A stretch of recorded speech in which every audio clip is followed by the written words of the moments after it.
Fala pessoal, tudo bem? Então agora, continuando a nossa série sobre a atmosfera terrestre, nós vamos falar sobre circulação geral e ventos predominantes. Agora ficou bem mais fácil nós entendermos como funciona a dinâmica da atmosfera depois de ter visto a nossa videoaula sobre pressão atmosférica. Porque vocês vão verificar que a pressão ela está em tudo, pessoal. Está em tudo. Ela que comanda a movimentação de grandes massas de ar, bem como também pequenas massas de ar, como por exemplo os ventos na nossa altitude, na superfície terrestre, ok? Então, nessa videoaula, nós vamos ver sobre como funciona a circulação em macroescala, bem como os ventos predominantes, as massas de ar, as frentes, e também nós vamos entrar nessa videoaula no assunto El Niño e Laninha, que ele é o fechamento da parte da atmosfera terrestre. Lembrando que o El Niño e Laninha é um fenômeno anormal, então é importante nós estudarmos, visto que este tem grande impacto nas atividades agrícolas, bem como também na produção animal. Os nossos animais precisam da produção vegetal para se alimentarem, não é mesmo? Então vamos lá à nossa videoaula de hoje. Nós vimos lá na parte de pressão atmosférica as forças primárias que comandam a movimentação das massas de ar. Quais são as forças primárias? Vamos relembrar. A primeira é a aceleração da gravidade. Sem ela, nós não teríamos atmosfera. A gravidade é aquela aceleração cujo vetor é voltado ao centro da Terra, então mantém presa a atmosfera.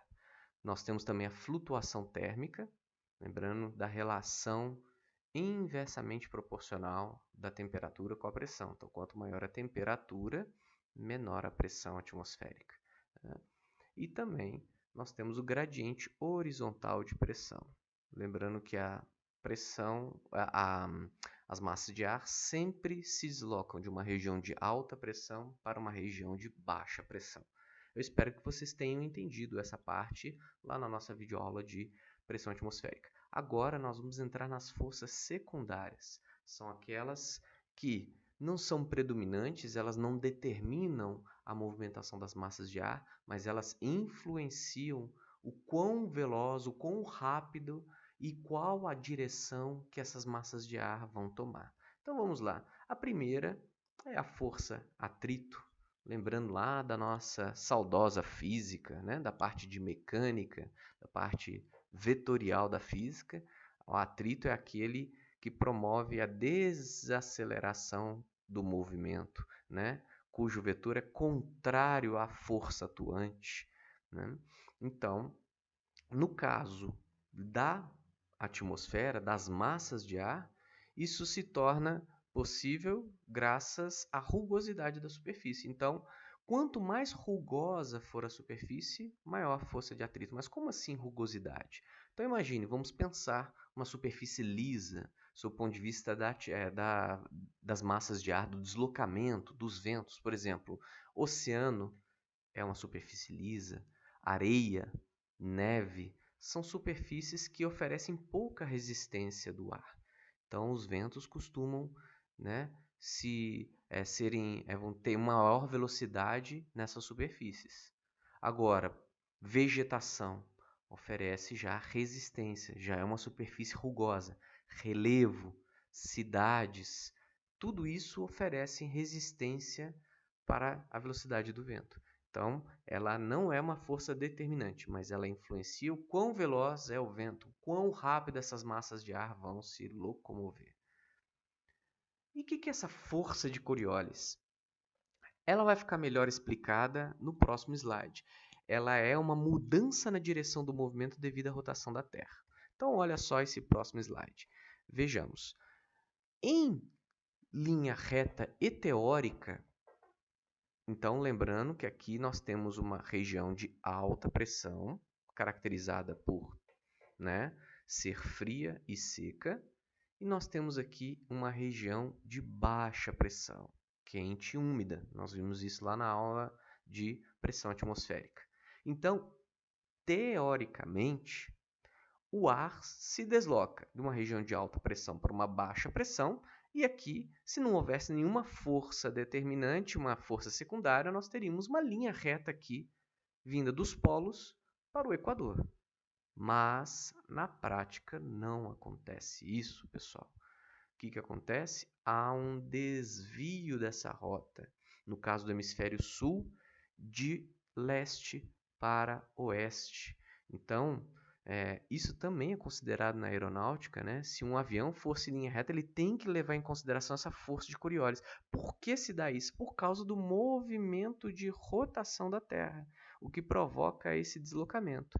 E no hemisfério norte, no referencial deles, se dá de oeste para leste, é o contrário, né? Então, com isso, há um desnível. Para o nível das nossas disciplinas, eu vou me contentar apenas em falar isso para vocês. Vocês estão vendo setas aqui com diversas direções, né, invertidas aqui. Essa parte eu não vou explicar para vocês. Se a gente for entrar no modelo teórico da circulação geral, eu deveria falar das células de Hartley, né?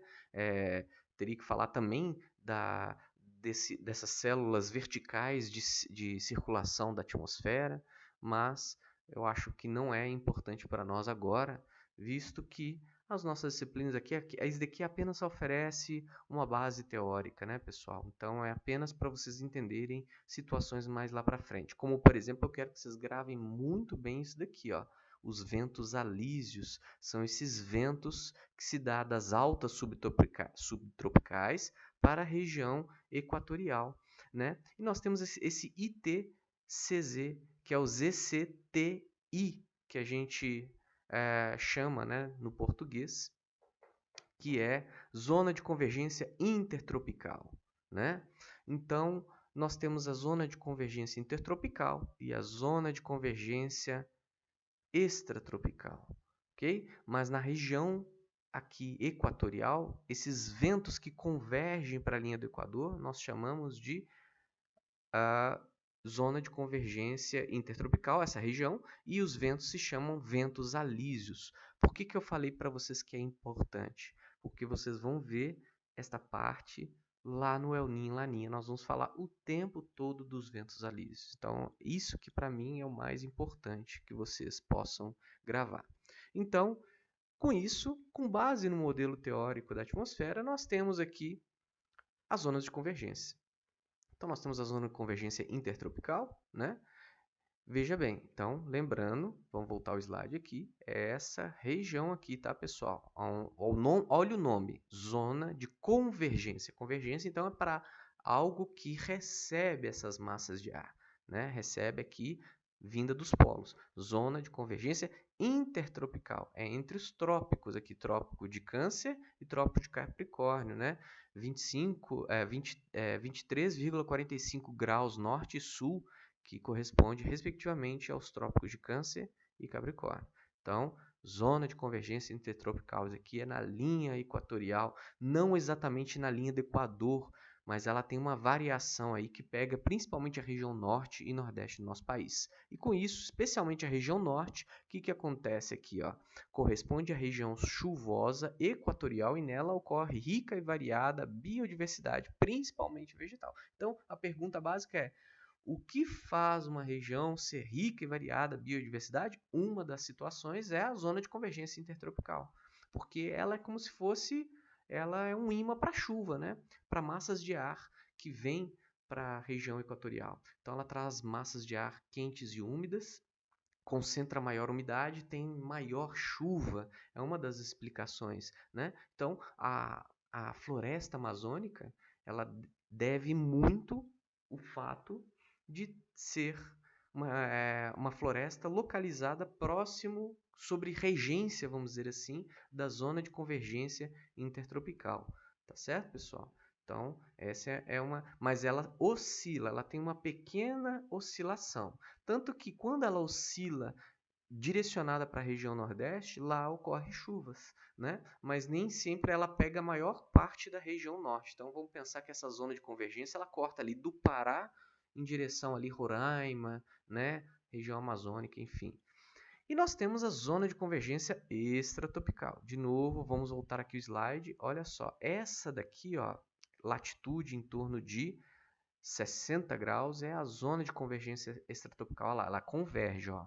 Ventos, vem massas de ar úmidas e quentes vindas aqui, né, estando na região tropical, e o encontro, então essas massas encontram com as massas frias e secas dos polos. Então vamos ver lá a descrição, olha lá, encontro do ar frio e seco dos polos com o ar quente e úmido dos trópicos, formando as frentes polares com elevada precipitação, que define a região como úmida e fria, pessoal.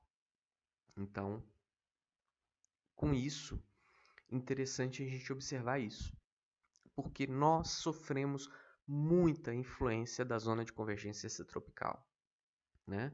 O que caracteriza a região sul é uma região das mais frias do nosso país, né? Embora a gente também tenha um calor bastante intenso, mas nós temos também a região sul como uma região muito úmida. Se a gente pegar a região dos Pampas gaúchos, né?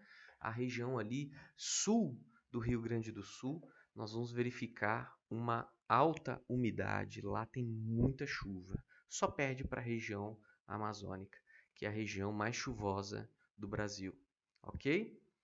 E agora nós vamos falar um pouco das massas de ar e frentes, que é esse conteúdo intermediário da nossa videoaula de circulação geral da atmosfera, né? De movimentos atmosféricos. As massas de ar é importante a gente entender, principalmente as frentes, porque aqui a gente entende como é a dinâmica das chuvas.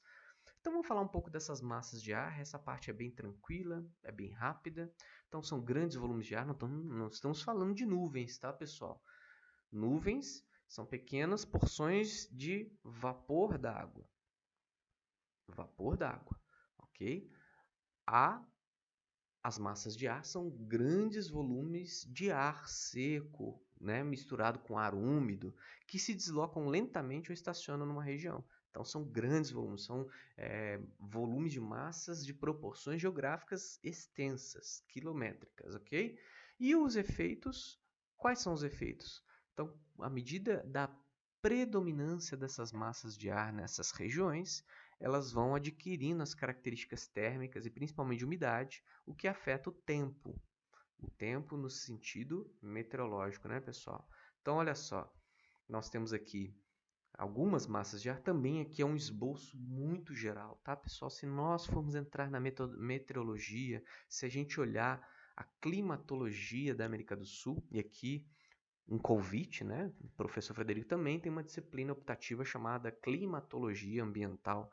Nela eu exploro com mais profundidade essas questões. Então, quem gosta da área de clima e o efeito no ambiente, ela é uma disciplina mais ambientalista, né, pessoal? A gente fala mais de ecologia, de preservação, do influência nos ecossistemas, na parte de conservação. Então a gente tem que falar bastante detalhado do jatos de baixo nível, da zona de convergência de umidade, do canal de convergência de umidade, tudo isso, né?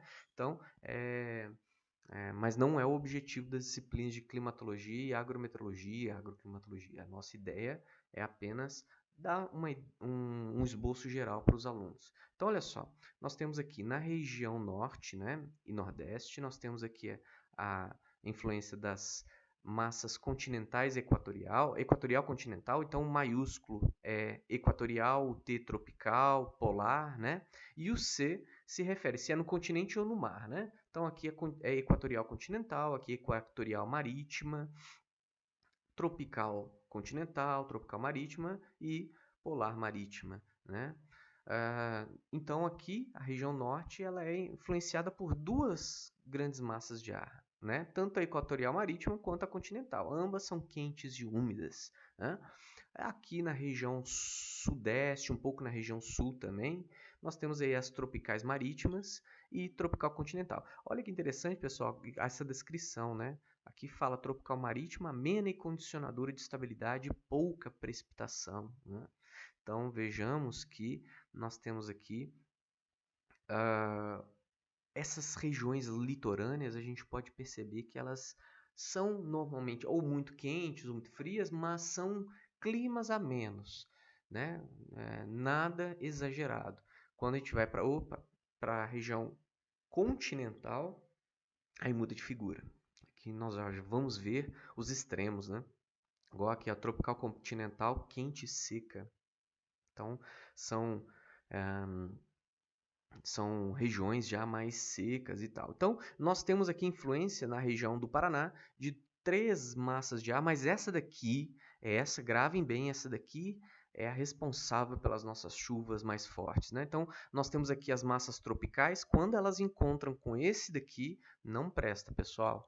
A coisa fica feia mesmo, né? Dá um fight aqui bem forte, chuvas bastante pesadas, ok?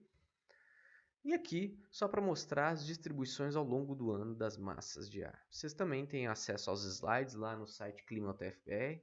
Vocês podem detalhar um pouco mais essas figuras.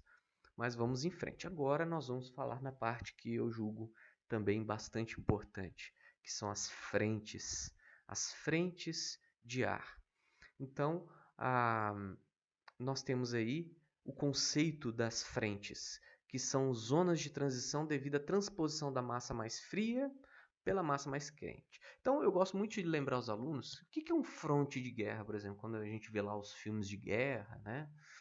Eu particularmente gosto muito desses filmes de história, né? Das nossas histórias antigas e recentes, né? E principalmente essas que envolvem as guerras. Então, nós vamos verificar ali o fronte de batalha. O que é o fronte de batalha? É a zona de encontro das tropas inimigas, né? De um lado brigando com o outro, ali que ocorrem as batalhas mais sangrentas. A mesma coisa, né? Se a gente for olhar aqui, o conceito de frente justamente vem isso. É a zona de encontro de uma massa de ar quente e úmida com uma fria e seca, por exemplo, né? E aí, qual que é a consequência disso? Formação de chuvas e alteração na questão térmica, na flutuação térmica das regiões.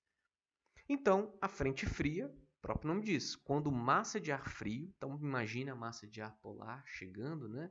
Ela vai chegando e avança em direção à massa de ar quente. E a frente quente ao contrário, quando nós temos uma massa de ar fria ela recebe uma massa de ar quente, ou seja, a massa de ar quente avança sobre a massa de ar fria. E aqui nós temos um gráfico aqui, pessoal, vou dar uma dica para vocês. Se vocês pesquisarem no próprio YouTube, tem umas videoaulas falando sobre frentes, que inclusive esses quadrantes aqui, eles são animados, infelizmente pelo nosso tempo restrito, também um pouco da falta de habilidade da pessoa que vos fala. Nós não fomos a fundo de colocar animações nessa videoaula, mas o professor Frederico ao longo do tempo vai ficar bom nesse negócio, né? Aos poucos a gente vai aprimorando as técnicas aí de videoaulas e quem sabe no futuro eu serei capaz até de produzir essas animações. Mas hoje é o que tem, não reclama não, né? Então nós temos aí esses desenhos. Mas no YouTube vocês vão ter umas aulas, umas videoaulas com esses esquemas em movimento. É bem legal mostrar frente fria e frente quente. Então, quem quiser estudar mais a fundo, busquem por frentes, massas de ar frentes, né? No YouTube vocês vão encontrar esses esquemas animados. Quem quiser mais fundo ainda, pode pesquisar até em inglês, que os esquemas são mais sofisticados ainda. Dá para ver certinho como é o avanço da massa de ar fria sobre a massa de ar quente, assim como a massa de ar quente sobre a massa de ar fria. Então vamos falar da frente fria. Aqui é um conceito importante, pessoal. Olha lá. A frente fria ela provoca a ocorrência de chuvas intensas durante a passagem do sistema frontal. Então, o que é o sistema frontal? Essa região aqui de encontro das massas. Olha a minha setinha aqui. Ó, né? Então, quando há a passagem desse sistema frontal, ocorre chuvas intensas. A característica de chuva da frente fria é intensidade. Né? São mais intensas do que a frente quente. E logo após a passagem desse sistema, corre o quê? Queda de temperatura. Não é algo difícil de a gente entender. É só lembrar das nossas chuvas aqui na região do Paraná. Toda vez que chove, o que acontece com a temperatura? Ela cai. A maior parte das nossas chuvas, quando elas ocorrem, elas reduzem a temperatura. Então, olha que interessante, né? Em maio, nós verificamos aqui na região de Dois Vizinhos que, à medida que nós temos uma série de chuvas no mês de maio e junho. E essas chuvas, a cada vez que ocorrem, elas vão caindo mais a temperatura, ou seja, anunciando o inverno. Isso funciona muito bem para a alegria de alguns, no meu caso é tristeza porque eu odeio frio, né? Então, veja, resumindo, frente fria, chuvas intensas na passagem do sistema frontal, queda na temperatura. Frente quente é o contrário, ela promove chuvas amenas antes da passagem do sistema frontal. Então, antes de passar o sistema, começa a chover. É aquela chuva, né, não tão forte. E logo após, o que acontece? Abafa aquela temperatura horrorosa, né? Chove e fica mais quente ainda. Nós vamos ver essa chuva, esse tipo de frente, acontecendo no sudeste. Quem é de São Paulo aí sabe que quando chove, abafa, esquenta, fica mais difícil, né? Então, aí nós vamos acrescentar duas outros tipos de frentes, que na realidade é a relação entre frente fria e frente quente, né, de uma forma mais dinâmica, frente oclusa e frente estacionária. Então, na realidade eu disse dinâmico, mas também pode ser estática, né, no caso das estacionárias. Então, qual que é a característica das duas frentes? São chuvas durante longos dias, pessoal. A diferença é que a frente oclusa ela é uma alternância entre frente fria e frente quente. E na oclusa, nós vamos ter chuvas leves e contínuas por vários dias no mesmo local. Sabe aquele chuvisco, aquela garoa que chove dias a fio? Nós vamos ter chuvas durante vários dias. Aquela chuva que mofa tudo dentro de casa. Aquela chuva que nós não aguentamos mais tanta água, tanta umidade. A roupa não seca. A calça no varal fica com aquele varal dentro de casa, principalmente, né? Nós vamos ter aquela calça com cheiro de cachorro molhado. Pois é, causada pela frente oclusa, perdão. E a estacionária? A estacionária, ela é quando não há um predomínio de avanço, então ela fica estacionária, ela para numa região. A diferença é que essas chuvas elas têm mais energia, são chuvas contínuas, porém com um pouquinho mais de intensidade. E aí nós vamos verificar que essas chuvas provocam enchentes numa região, ok? Tá aí, ó. Então nós temos aqui, eu gosto dessa figura, antiguíssima, né? Aqui eu devo ao professor Centelhas, Paulo Centelhas, lá da Exalc USP, né? Que ele utiliza isso no material dele, que também é disponibilizado online para os alunos. E, embora essa figura seja antiga, ela apresenta um fenômeno que é bem interessante. Aqui nós temos a frente fria no continente e a frente quente no oceano, né? A frente fria ela tem essa simbologia na meteorologia, né? Então ela tem a cor azul e nós temos aqui esse formato de triângulo, né? Indicando aonde aponta o triângulo é para a direção que ela está indo.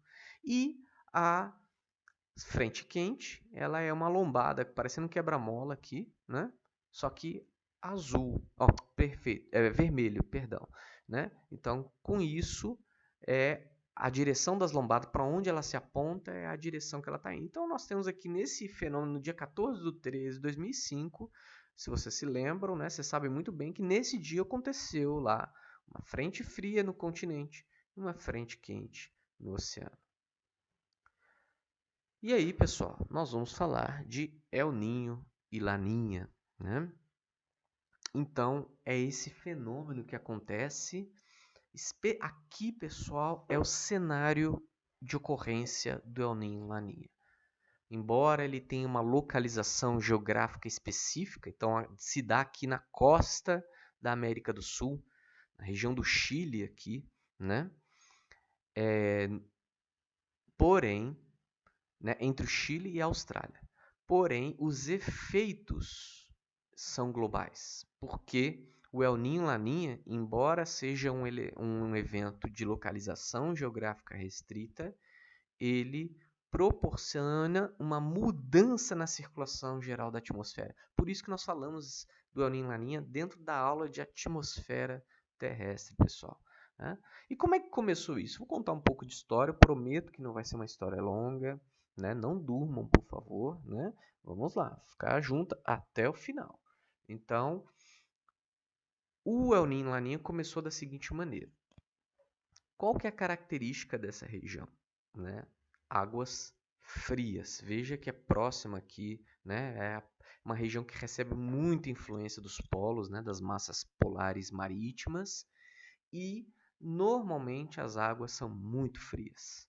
Água fria é ótimo para peixes de água fria, peixes, né, que migram para a região de águas frias para se reproduzirem, né, etc. Também nós vamos encontrar uma fartura aqui de alimentos, fitoplânctons, enfim. Junto com isso, então, houve um desenvolvimento, obviamente, da atividade, né, de piscicultura, né, marítima nessa região. Então, a região litorânea dessa região da América do Sul, ela é rica de comunidades de pescadores. Junto com isso, junto com as aves com os peixes, né, de água fria, também nós temos as aves migratórias que vêm se alimentar desses peixes, então formando aí a cadeia alimentar, né?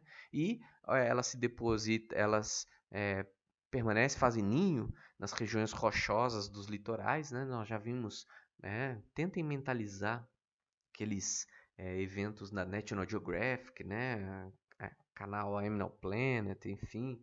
Né? Tem tantos canais hoje que mostram isso daí, até séries falando do nosso planeta, né? No Netflix, enfim, que mostra lá aquelas aves migratórias formando seus ninhos, aquela quantidade absurda de aves, e obviamente ali elas, né, depositam os dejetos delas, e o esterco dessas aves chamado de guano, são ricos em nutrientes. Então, duplamente essa região aqui, pessoal, eles lucram com a atividade da piscicultura, com a pesca, bem como também com esse guano, que ele é retirado dessas regiões e vendido como um adubo de altíssima qualidade para a agricultura. Outra característica interessante aqui, né, por ter águas frias, é uma região de alta pressão. Lembrando, alta pressão é uma região fria e seca. E com isso, nós temos pouca chuva, ao contrário da região australiana, que é uma região quente e úmida. E assim, então, os pescadores prosperaram e continuaram a sua vida. Só que de tempos em tempos, os pescadores notavam, e notam ainda para quem vive lá, que as águas, né, sem uma explicação lógica para isso, para eles, né, as águas ficavam quentes ao invés de ficarem frias. É natural que elas ficam frias. Então, com isso, ficava quente, os peixes iam embora, as aves iam atrás dos peixes e havia uma queda na atividade da piscicultura. Como acontecia isso normalmente no final do ano, então eles chamavam de El Niño esse fenômeno. El Niño vem do menino Jesus, né? O menino, que era alusivo ao Natal, justamente nessa época que acontecia. De tempos em tempos tinha esse fenômeno El Niño, né? Então, com isso, também havia um aumento de chuvas. Essa região, lembrando que é uma região seca, né, pessoal? E, inversamente, proporcional, acontecia que uma região, aqui a água ficava fria e, né, pouca chuva. Até aí normal, né, pessoal? A história de pescador. Mas o problema é que eles começaram a ver uma recorrência. Quando acontecia o El Niño nessa região, eles começaram a ver mudanças no padrão da circulação da atmosfera, mudança na climatologia, que alterava outras atividades, como, por exemplo, no Brasil, a agricultura. E aí, pessoal, despertou a atenção dos climatologistas. E também eles verificavam que de tempos em tempos havia uma alternância do El Niño com outro fenômeno que intensificava a questão aí da situação normal. Então as águas que eram frias aqui ficavam mais frias do que normal, imagina, né? Os peixes vinham, que era uma maravilha, o pessoal ficava feliz da vida. Só que aqui aconteciam secas muito severas, a agricultura não gostava nada disso, né? E aqui chuvas torrenciais. Aí eles deram o nome de Laninha, né? Ou El Viejo, né? Que do espanhol El Viejo é o velho, e Laninha é a menina. Então, o contrário de El Niño. E com isso configurou-se esses dois fenômenos. Lembrando, como eu disse, e friso novamente, o El Niño e Laninha são fenômenos anormais da atmosfera, porém é natural, pessoal. O que acontece é as atividades humanas, elas podem intensificar um ou outro, ok? Mas são fenômenos anormais de ocorrência natural. Então vamos aos slides.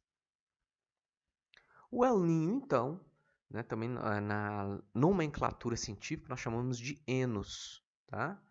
El Niño, oscilação sul, significa essa sigla. Provoca alterações no padrão da circulação geral da atmosfera, né? Então, veja que não é um fenômeno localizado, não é um fenômeno só de interesse da América do Sul. É um fenômeno que provoca mudanças na circulação geral da atmosfera. Então, nós vamos ver em anos de El Niño provocando alterações na Europa, na Ásia, na América do Norte, enfim, no mundo todo. Alguns países mais, outros menos, né, pessoal? Até mesmo no Brasil nós vamos ver aqui mais para frente que tem algumas alterações específicas, tem regiões que não tem tanta previsibilidade, outras que são bem mais acentuadas o efeito do El Niño. Bom, então o que acontece? Aquecimento anormal das águas do Pacífico afetando os regimes de chuva em regiões tropicais de latitudes médias. Opa, basicamente Brasil, né? Ventos mudam de sentido, ficando de oeste para este. Então, o normal é o vento ser de leste para oeste. Lembram dos ventos alísios, pessoal, que eu falei no início dessa videoaula? Se não for, volta lá no início da aula e vê novamente eu falando lá. Gente, gravem bem El Niño, a parte de ventos alísios, que nós vamos falar muito sobre El Niño, Laninha, blá, blá, blá, né? Então, vamos aqui. Eu gosto muito desse esquema. Gosto muito mesmo. Então aqui é dica para a prova de vocês. Nós vamos ter uma questão deste esquema na prova. Então gravem, circulem, não a tela de vocês, né, pessoal? Circule o caderno aí, as anotações que vocês estão fazendo. Vai cair uma questão de El Niño com figuras como essa. E eu falo para os alunos o seguinte: a melhor forma de nós entendermos El Niño e Laninha é nós entendermos como funciona a condição normal. Então, o que é esse quadrante aqui? Né? Ele aqui é uma figura 3D. Né? Nós temos aqui, então, ó, embora seja muito difícil, mas imaginem, né? Aqui nós temos a costa da América do Sul, aqui a América Central e a América do Norte. Estão conseguindo imaginar? Então, nós estamos aqui nessa região. E aqui nós temos a Oceania. Aqui nós temos aqui o continente que tem a Austrália, a Nova Zelândia, dentre outros países, né? Então aqui o continente da Oceania. Aqui que é o palco da ocorrência de El Niño e Laninha. Então vamos entender como é que é isso, né? Águas superficiais mais frias na costa oeste da América do Sul, né? Então aqui, ó, região, né? Aqui nós temos leste, aqui na costa oeste da América do Sul. Aqui tem o Brasil, aqui nós temos a região do sul da América do Sul, né? Águas superficiais mais frias na costa oeste da América do Sul. Então nós estamos falando aqui, pessoal, nessa região. Aqui tem águas superficiais mais frias, mais aquecida na Austrália e Indonésia. Então, para ficar claro para vocês, como é que funciona? Região fria, nós temos alta ou baixa pressão? Alta pressão, pessoal. Então, aqui é uma região de alta pressão e aqui é uma região de baixa pressão porque tem maior temperatura. Então, os ventos se deslocam sempre de uma região de alta pressão, que aqui é mais frio, para uma região de baixa pressão, né? Com isso, nós temos os ventos alísios de leste para oeste. Lembra lá do nosso modelo teórico de circulação geral da atmosfera, que nós já falamos. Ventos alísios de leste para oeste. E nós temos, por causa disso, imagina, né? O vento está vindo dessa direção para cá, né? Da América do Sul para a Austrália, passando rente ao mar. Então ele vai promovendo um desnível no oceano por causa desse arraste. Junto com o vento carrega consigo o quê? Umidade do oceano. Então ocorre um desnível e aí o que vai acontecer? Vai ter um afloramento de águas frias. Então a gente chama esse desnível aqui de termoclina aqui, pessoal. Olha a inclinação, né? Há um afloramento. Aqui eu pego águas profundas e frias e jogo para a parte aqui superficial. Com isso vai acontecer o quê? Como os ventos estão indo para lá, olha as nuvenzinhas aqui, ó. Eu estou indo, mandando a umidade lá para a região da Austrália. Com isso eu vou ter o quê? Mais chuvas aqui na Austrália e pouca chuva na América do Sul. Essa é uma característica do tipo de chuva que nós temos, da condição normal na região da América do Sul, né? Agora nós vamos falar de El Niño. Olha a diferença aqui, ó, dessa figura para essa. Primeira coisa que mudou, direção dos ventos. Olha as setas, como estão no El Niño e como era na condição normal. Então, há uma inversão. Então, eu já tenho águas superficiais mais quentes na costa oeste da América do Sul e eu tenho redução da temperatura nas águas da costa da Austrália. Opa, agora nós invertemos. Então, o El Niño, em linhas gerais, ele é uma inversão da condição normal. Porque agora eu tenho uma região de alta pressão aqui, uma região mais fria, e aqui uma região de baixa pressão, uma região mais quente. Então, o vento vai se deslocar de uma região de alta pressão para uma região de baixa pressão, né? Com isso, há um enfraquecimento dos ventos alísios de leste para oeste. Na realidade, ele chega até a mudar de sentido, né, pessoal? Então, os ventos alísios que eram de leste para oeste, ele passa a ser de oeste para leste, né? E aí, com isso, o que acontece? Lembra daquela afloramento de águas frias? Agora, olha a termoclina. Vamos aqui, ó, ver a diferença. Olha a diferença da termoclina, pessoal. Então, aqui ela é bem menos inclinada. E aí o que vai acontecer? Ocorre uma diminuição de chuvas na Austrália e chuvas torrenciais na costa da América do Sul. Então são chuvas bem fortes que acontecem na costa da América do Sul, tá? Então é assim que funciona o El Niño. O El Niño ele é uma inversão das condições normais. Por isso que eu disse para vocês, é importante que o aluno saiba como funciona a condição normal para ele saber diferenciar a condição normal de El Niño e Laninha. Fica a dica, né?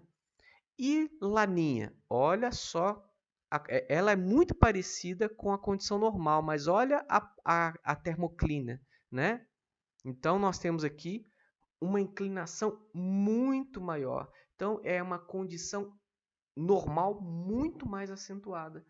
É um resfriamento anormal das águas do Pacífico Sul, né?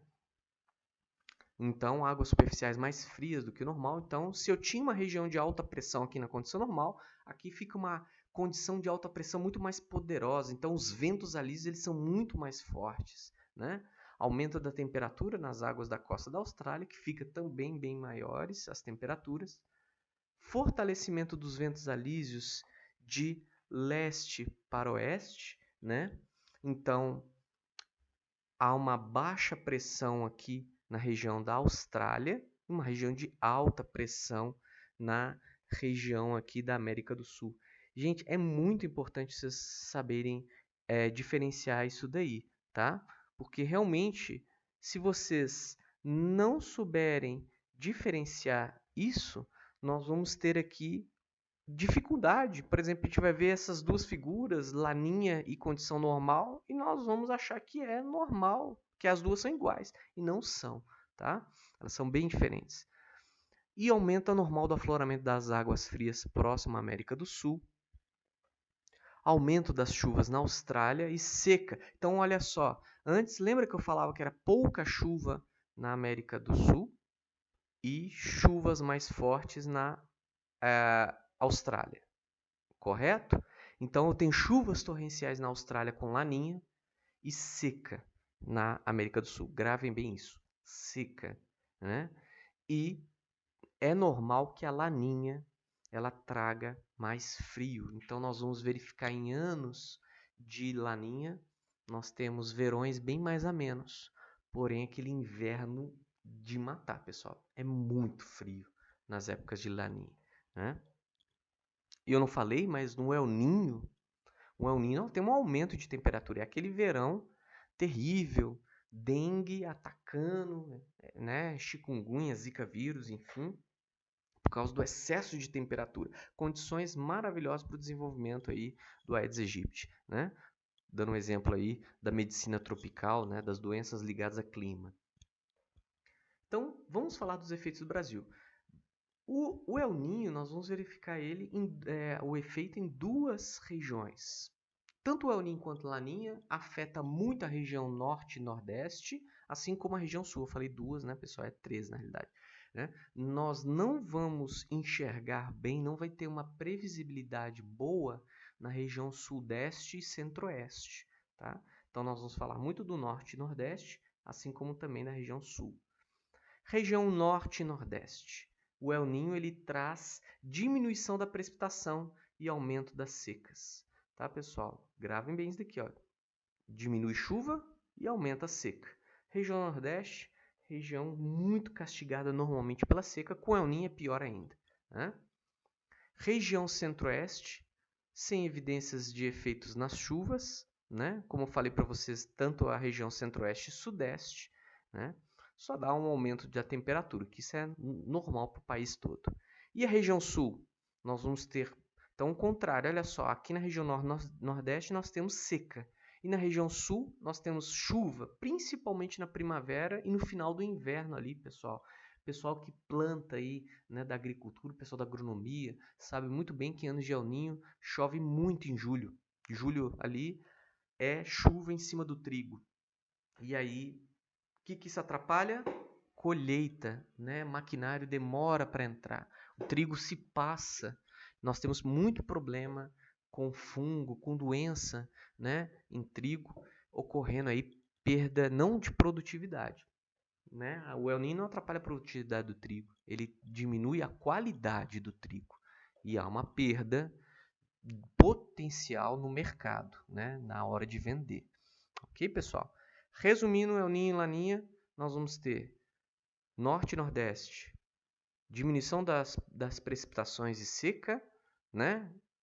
E na região sul, chuva e muito calor mesmo. E Laninha, região norte e nordeste, nós temos muita chuva. Quem vê isso daqui fala, que beleza, né? A Laninha é ótimo para o nordeste. Gente, nós não estamos falando de chuva, aquela chuva boa, aquela chuva em quantidade razoável, que vai molhando a terra. Já ouvi até recentemente aqui um termo, né, que não está na classificação meteorológica nem agrometeorológica, como o pessoal fala assim, a chuva agronômica, né? Aquela chuva que vai caindo, vai molhando a terra aos poucos, que faz bem para as plantas, né? Não, essa é chuva mais forte, é aquela chuva que destrói mesmo, né? Novamente, centro-oeste e sudeste nós não temos tanta previsibilidade e a região sul seca severa. Lembrando que Laninha provoca frio, pessoal. Muito frio e diminui bem a temperatura durante o verão. Mas a região sul nós vamos ver que épocas de Laninha, muita seca. O pessoal da agricultura passa maus bocados. Pessoal da bovinocultura, né, dos ruminantes em geral, grandes e pequenos ruminantes, pessoal da caprinocultura, ovinocultura também, terrível, porque não tem pastagem, aí tem que fazer suplementação no coxo, tem que ter concentrado, né? Tem que fazer silagem, aplicar isso para os animais, porque não tem pastagem. A pastagem é muito ruim nessa época, porque não tem chuva, salvo quem faz irrigação, né? E aí, pessoal, ó, no mundo todo nós temos uma alteração de El Niño e Laninha, bastante forte, né? Aqui eu quero fazer uma propaganda, né? Procure no Google essa sigla aqui, ó, CPTEC, tá? Ou Instituto Nacional de Pesquisas Espaciais. Aqui nós vamos ver esquemas ilustrativos do El Niño e Laninha. De novo, eles fazem os esquemas dinâmicos lá, mostram todas essas informações. Então, aqui no mundo, olha como é que muda, né? De El Niño de dezembro a fevereiro, de junho a agosto, muda-se bastante também, né? O regime de chuvas e temperatura. Isso nós estamos falando no mundo todo, né, pessoal? Mapa mundi aí, ó. Laninha, mais frio, chuvoso aqui na região norte, né? E em junho e agosto nós temos aqui secas e também muito calor na região da Austrália e vai mudando. Tem regiões que são neutras, né, pessoal? Como tudo no mundo, né, tem regiões que não são afetadas por El Niño e Laninha, mas tem outras que são castigadas ao ponto que nós vamos conhecer lá, por exemplo, a NASA tem um monitoramento constante, não só do mundo todo, né, mas principalmente El Niño e Laninha. Austrália, o Departamento Australiano de Meteorologia tem um profundo conhecimento de El Niño e Laninha, porque o continente aqui da Oceania é o continente, um dos mais afetados, além da América do Sul, com relação ao El Niño e Laninha. Certo, pessoal? Então, nós terminamos aqui a nossa videoaula, ok? E não deixem de se inscrever lá no canal do YouTube, né, do professor Frederico Vieira, né? Dê um like lá no vídeo, né? Não, clica lá no sininho para poder notificar quando chegar coisa nova, porque nós sempre vamos colocar aulas para vocês acompanharem, para vocês entenderem melhor essa disciplina. Certo, pessoal? A próxima videoaula nós vamos tratar sobre temperatura do ar. Nós vamos falar aí sobre como é a diferença entre temperatura e calor, como isso se dá tanto para os animais de produção, as trocas térmicas, né? Nos animais de produção, no vegetal, né? Nas culturas vegetais.